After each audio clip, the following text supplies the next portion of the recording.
Desde ayer habíamos hablado de que podíamos platicar del tema de Ayotzinapa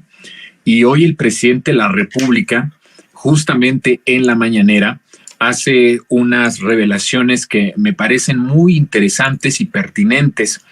y que tienen mucho que ver con lo que esta misma semana aquí en Resentidos adelantamos cuando tocamos un poco el tema de la condecoración a Cienfuegos, y yo decía que había mucho en juego en ese sentido con respecto a la DEA y la intención de la intervención de agencias extranjeras, particularmente estadounidenses, que más tienen no solamente son las agencias, ¿sabe? En México tienen una representación en la intelectualidad, en los medios de comunicación y en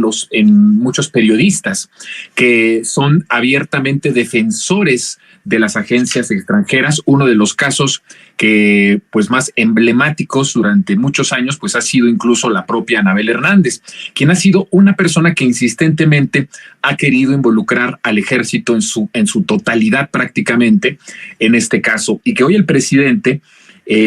contesta de una forma bastante convincente, dando datos muy importantes, señalando incluso personajes de coroneles, capitanes, personas del propio ejército que están acusados y a los que él dice no se les va a dar impunidad. Y habla también pues de la protección que han tenido estas personas por parte del Poder Judicial sobre texto de lo que se llama la tortura, que al final revela el presidente, que creo que esa es una de las grandes notas, que no se tiene el mecanismo adecuado para poder haber decidido que esas personas encarceladas que después fueron liberadas,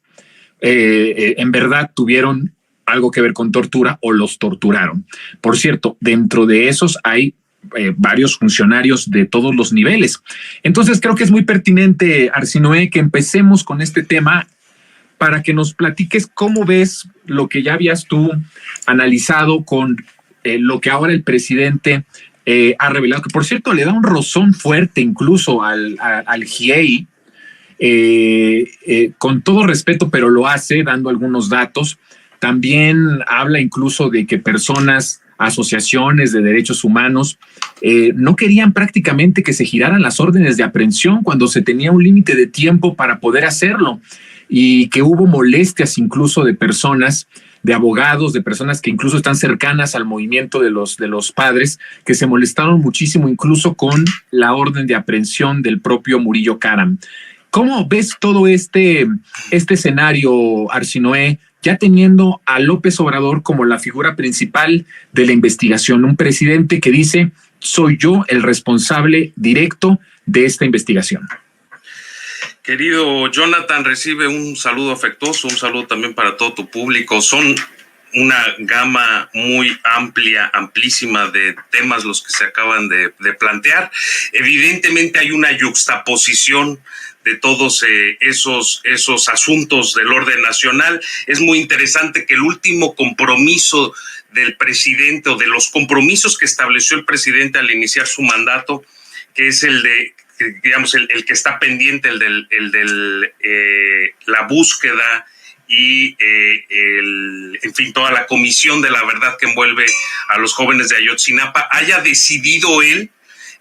asumirla como propia ya en la recta final de su administración. Y yo creo que esto tiene que ver inclusive con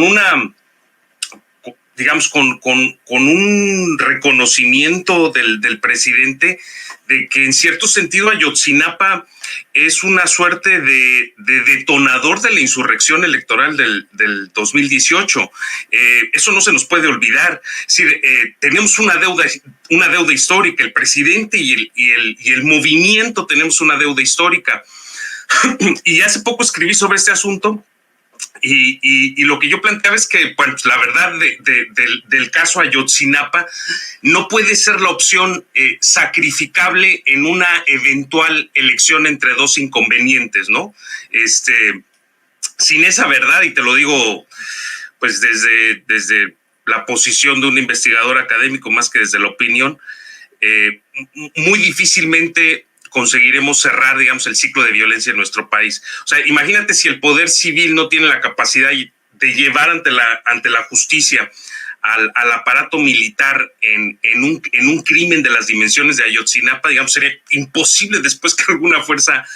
política civil lo consiga, y menos si se trata, digamos, de crímenes con menor impacto mediático. Y no solo al aparato militar, por supuesto, también al crimen organizado. Entonces, en ese sentido, los resultados de ese último compromiso pendiente del presidente Andrés Manuel López Obrador y de la Comisión de Ayotzinapa tienen que ser muy categóricos, tienen que ser contundente, digamos, políticamente. Ahora, esto no significa que no exista, digamos, esa voluntad, digamos, desde el gobierno que encabeza el presidente Andrés Manuel López Obrador. Digamos que mi lectura es que siempre ha existido esa voluntad, ¿no? Lo vimos sobre todo expresado en la figura de Encinas, ¿no? Pero, digamos, por las propias paradojas e ironías de la 4T, pues el jefe de Estado el jefe de las Fuerzas Armadas ha tenido que asumir una posición defensiva, al menos públicamente, en relación con el ejército, y ha confrontado, como tú bien señalas, a las organizaciones sociales, algunas de las organizaciones sociales que han arropado al movimiento de los padres de familia. Pero bueno, como máximo dirigente de un proyecto que aspira a la restauración de la rectoría del Estado mexicano, de la capacidad de las instituciones públicas de gobernar, ¿no? Digamos, por oposición, ¿no? a la fuerte presencia y la toxicidad del poder privado, pues acaba más o menos atrapado en un laberinto, ¿no? Por un lado, la necesidad imperiosa de proteger, digamos, a una institución toral de cualquier Estado nacional como es el Ejército, sobre todo en un contexto en que las oposiciones políticas intentan despojar de legitimidad esa alianza del gobierno de la 4T con las Fuerzas Armadas, y por otro lado, la dificultad que significa para un gobierno popular, pues es siempre complicado defender a un ejército que tiene una larga trayectoria, porque eso sí hay que decirlo con todas sus letras, una larga trayectoria de represión y violencia contra la población. Entonces, bueno, digamos, en ese sentido, y eso lo advertí desde la repatriación de Cienfuegos, ojo, la defensa del ejército responde también a una disputa entre soberanías o de soberanías entre México y Estados Unidos. O sea, está claro que las agencias de Estados Unidos no aprueban el protagonismo que el presidente Andrés Manuel López Obrador le ha otorgado a las Fuerzas Armadas en todas las esferas de su gobierno, pero sobre todo